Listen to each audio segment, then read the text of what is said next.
ప్రభువైన యేసుక్రీస్తు వారికి చెందవలసిన, ఆరోపించవలసిన స్తుతి, మహిమ, ఘనత, ప్రభావములు సకల జనులలో సర్వ సంఘము సాక్షిగా ఆయనకు ఆరోపించుడి. మీ స్తుతి గానముల చేత ప్రభువైన యేసుక్రీస్తు వారిని ఘనపరచుడి.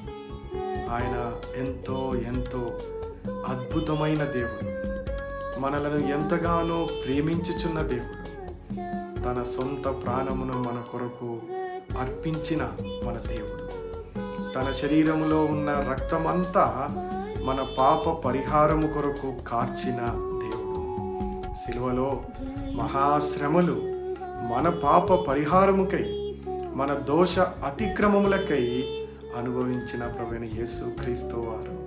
ఇలాంటి దేవుడు ఎక్కడైనా ఉన్నాడా? ఇలాంటి దేవుణ్ణి ఆరాధించకుండా